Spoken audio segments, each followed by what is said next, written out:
সংসদে পাশ ভিভি রামজি বিল। লোকসভার পর রাজ্যসভাতেও পাশ হয়ে গেল ভিভি রামজি বিল।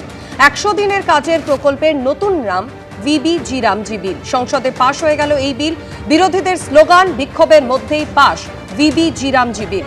সংসদের মকরদ্বারের বাইরে রাতভর বিক্ষোভ তৃণমূল সাংসদদের।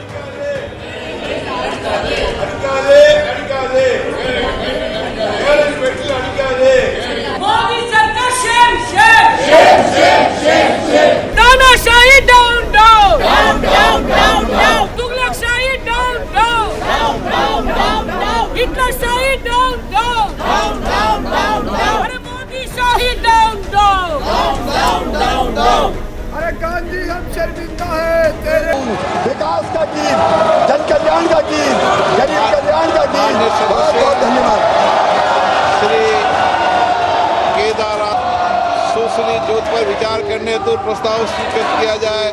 जो सदस्य इसके पक्ष में आ गए, जो सदस्य विरोध में ना गए, मेरे विचार में निर्णय हमारे সমস্ত কেন্দ্রীয় সরকারি সংস্থায় হচ্ছে প্রাইভেটাইজড। এমনকি ওল্ড পেনশন স্কিমও উঠে গেছে। এখন বলছে যারা খেতে পায় না, একেবারে গরিব লোক, যারা কোনো রকমে বছরে 100টা দিন কাজ পায়, তাদেরকে ওরা বঞ্চিত করবে, তাদেরও কাজ বন্ধ করে দেবে। এবং মহাত্মা গান্ধী এনআরজি এর নামে যে স্কিম, সেই স্কিম থেকে ওরা মহাত্মা গান্ধীজির নামও তুলে দেবে। মানুষ আনকন্ডিশনালি এই কনস্টিটিউশনাল রাইট পেত, এখন তার উপর 1000টা কন্ডিশন আরোপ করছে। এবং এটা আসলে একটা স্টেপ ডাউন। মোদিজি 15 সালেই বলেছিলেন মাটি খোঁড়ার জন্য এই এমজিএনআরজি স্কিম, তো সেটাই ওরা বিশ্বাস করেন ভেতর থেকে। এবং সেই জন্যে মাটি খোঁড়ার নাম করে এখন স্টেপ ডাউন করেছেন।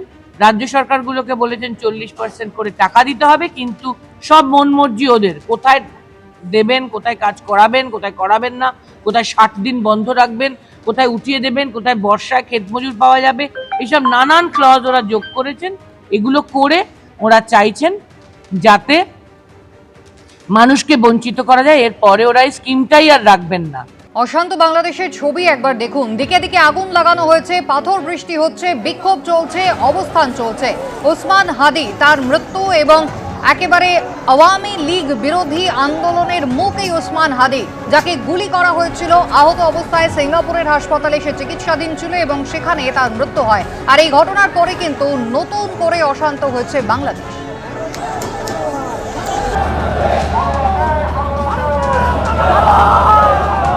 ভারতীয় দূতাবাসের বাইরে যেমন বিক্ষোভ দেখানো হয়েছে, চট্টগ্রামে অ্যাসিস্ট্যান্ট হাই কমিশন অফিসের বাইরে অবস্থান বিক্ষোভ চলেছে। খুলনা, রাজশাহী দুটি যে ভিসা আবেদন কেন্দ্র রয়েছে তা বন্ধ রাখার সিদ্ধান্ত নিয়েছে ভারত। সরাসরি আমাদের প্রতিনিধি ঝিলাম করঞ্জাই রয়েছেন আমাদের সঙ্গে। ঝিলাম, কি খবর রয়েছে? একদমই গতকাল এই উসমান হাদির মৃত্যুর খবর বাংলাদেশে ছড়িয়ে পড়ার পর থেকেই চারদিকে বিশৃঙ্খলা, অশান্তি এবং দুষ্কৃতীদের যে তাণ্ডব সেইটা ক্রমশ চলছে এবং সময়ের সঙ্গে সেটা বাড়ছে, তেমনই খবর পাওয়া যাচ্ছে। গতকাল রাতে যেমন তুমি জানালে যে সিঙ্গাপুরে তার চিকিৎসা হচ্ছিল, তার মাথায় গুলি লাগে, দুষ্কৃতীরা আততায়ীরা তাকে মাথায় গুলি করেছে যখন প্রচার করছিল এবং সেই আঘাত লাগার পর বুলেট ইঞ্জুরি নিয়ে তাকে ঢাকা মেডিকেল কলেজে ভর্তি করা হয়। এরপরে তার সেখানে অস্ত্রোপচার হয়, কিন্তু শারীরিক অবস্থার অবনতি হওয়ায় তাকে সেখান থেকে সিঙ্গাপুরে নিয়ে যাওয়া হয়। সিঙ্গাপুরের যে হাসপাতাল, সেখানে থেকে গতকাল খবর আসে যে তার মৃত্যু হয়েছে এবং সেই মৃত্যুর খবর ছড়িয়ে পড়তে সারা বাংলাদেশে অদ্ভুতভাবে অশান্তি প্রবলভাবে বাড়তে শুরু করে এবং যার কেন্দ্রে ভারতকে নিয়েই সেই বিক্ষোভ। এবং তার মধ্যে অন্যতম হচ্ছে ভারত বিরোধী একটি মঞ্চ আছে, সেই মঞ্চের তরফ থেকে বিক্ষোভ শুরু হয় এবং সেই বিক্ষোভ ছড়িয়ে পড়তে শুরু করে ঢাকায় ভারতীয় দূতাবাস, খুলনা, রাজশাহী যেখানে ভিসা কেন্দ্রগুলো আছে সেখানে বিক্ষোভ হতে থাকে এবং সেখানে ইতিমধ্যে ভিসা দেওয়ার প্রক্রিয়া বন্ধ রাখা হয়েছে। ভারতীয় দূতাবাস সূত্রে তেমনটাই দাবি করা হয়েছে। বাংলাদেশের দিকে দিকে কিন্তু এখন বিক্ষোভের আগুন দাউ দাউ করে চলছে। বিভিন্ন জায়গায় অগ্নিসংযোগের ঘটনা যেমন ঘটেছে, লুটপাট চলছে, ভাঙচুর তাণ্ডব চলছে বাংলাদেশ জুড়ে।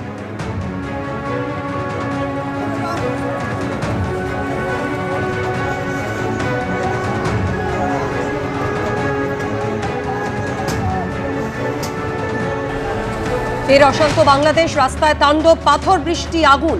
ঢাকায় ভারতীয় দূতাবাসের বাইরে বিক্ষোভ দেখাচ্ছেন আন্দোলনকারীরা। পাথর বৃষ্টি।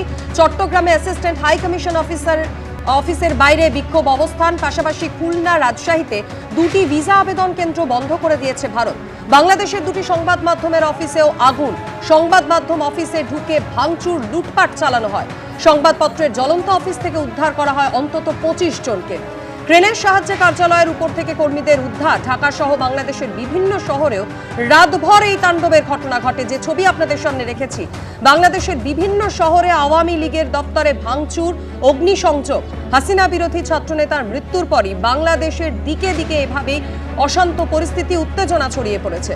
2024-এর অগস্টে ছাত্র আন্দোলনের অন্যতম নেতা ছিলেন নিহত শরীফ উসমান হাদী। উসমান হাদীর মৃত্যুতে শোক প্রকাশ মোহাম্মদ ইউনূসের এবং আগামীকাল রাষ্ট্রীয় শোকের ঘোষণা।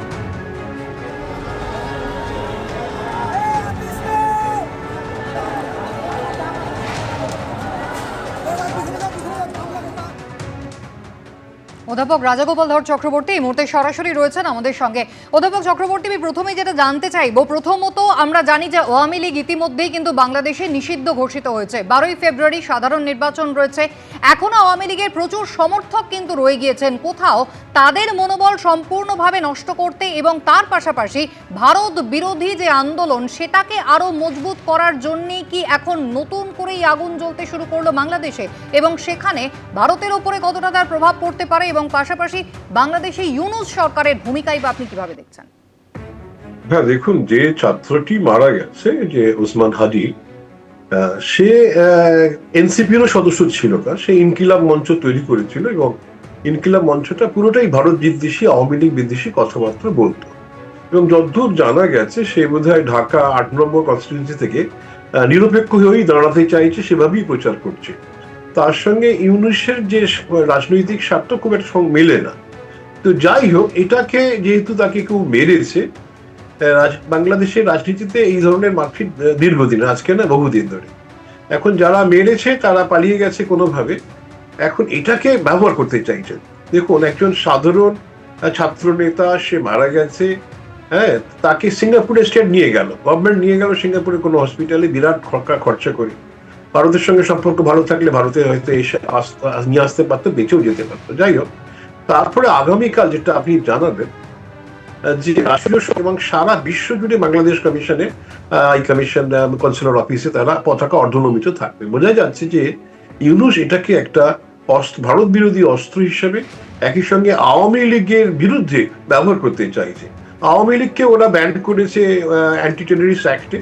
ইলেকশন কমিশন বলছে যে তুমি নির্বাচনে দাঁড়াতে পারবে না, কিন্তু সাংবিধানিক কোনো প্রক্রিয়ার মধ্য দিয়ে ব্যান করা হয়নি। সেটা হয়তো করতে হয়তো চাইবে। 1 নম্বর, ওরা হয়তো মনে করছে যে আওয়ামী লীগের যে সমস্ত যা সমর্থক রয়েছে, নেতা রয়েছেন, বক্তারা রয়েছেন, তারা হয়তো ইন্ডিপেন্ডেন্ট, নিরপেক্ষ হিসেবে হয়তো দাঁড়াতে পারে। এটা আমরা দেখেছিলাম যে পাকিস্তানে ইমরান খানের যারা পিটিআই দলের সদস্য, যখন পিটিআই ব্যান করা হয়, ইন্ডিপেন্ডেন্ট হিসেবে দাঁড়ায়, বেশ ভালো সংখ্যক সিট পেয়েছিল। এরকম একটা ভয় হয়তো ইউনূসের বা তার যে সংশ্লিষ্ট রাজনৈতিক বা যারা দলগুলো আছে, কর্মী আছে, তাদের রয়েছে। এখন এই জায়গায় যদি একটা আতঙ্ক তৈরি করার চেষ্টা হচ্ছে যে হাদীকে মারা হয়েছে, বাংলাদেশের যে সার্বভৌমত্ব তার উপর আঘাত করছে। সার্বভৌমত্ব আঘাত মানেই কিন্তু বুঝতে হবে ভারতের উপরে বক্তব্য। এবং ভারত এটা করিয়েছে, ভারতে নাকি হাদী হত্যাকারীরা ভারতে এসে পালিয়েছে, এরকম ধরনের বক্তব্য তারা দিচ্ছে। এবং একটা গুপ্ত হত্যা চক্র, এবং তারা নাকি প্রবীণ নেতাদের হত্যা করবে, এরকম একটা বার্তা চারিদিকে ছড়িয়ে দেওয়া হয়েছে। আমরা জানি যে সমস্ত সংবাদ মিডিয়া বাংলাদেশে এখনো পর্যন্ত তাদের নিরপেক্ষ কথাবার্তা বলতে পারছিল, লিখতে পারছিল, তাদেরকেও কিন্তু তাদের অফিসে হামলা হয়েছে। যাই হোক, তো উদ্দেশ্য একটাই, সেটা হচ্ছে যে এমনই একটা বার্তা তৈরি করা যাতে করে আগামী নির্বাচনটা পুরোটাই ভারত বিদ্বেষ উপর ভিত্তি করেই হতে পারে, আওয়ামী লীগের উপর, আওয়ামী লীগ বিদ্বেষের উপর হতে পারে। অর্থাৎ যারা ইন্ডিপেন্ডেন্ট হয়ে আওয়ামী লীগের হয়ে দাঁড়াতে চাইছেন তাদেরকেও বাধা দেবার চেষ্টা, এবং অন্য যারা সেকুলারিজমের কথা বলবে তাদেরকেও সম্পূর্ণভাবে ধর্ম নিরপেক্ষতার কথা বলবে, তাদেরকেও বাধা দেবার চেষ্টা। সেটা ইউনূস মনে করছেন এই প্রক্রিয়ার মাধ্যম দিয়ে উনি হয়তো ওনার যে কাছের লোকের তারা হয়তো ক্ষমতায় আসতে পারবে। এখন পর্যন্ত যে অবস্থা, নির্বাচন হয়, আমরা জানি বিএনপি ক্ষমতায় আসার সম্ভাবনা আছে, জামাত তার কাছাকাছি কিছুটা থাকতে পারে, তাদের মধ্যে জোট হওয়ার সম্ভাবনা এই মুহূর্তে বোঝা যাচ্ছে না। তো যাই হোক না কেন, তো ইউনূসের এনসিপি অনেক পিছিয়ে আছে। ইউনূস যাকে ওনার স্নেহধন্য এনসিপি অনেক পিছিয়ে আছে। এখন জানি না এই ধরনের যদি ইনসিডেন্ট গুলোকে যদি নানা একটা সৃষ্টি করা, আতঙ্ক সৃষ্টি করে দেওয়া যায়, তাহলে হয়তো সবাই হয়তো মনে করতে পারে এই এনসিপি হয়তো বাঁচার পথ।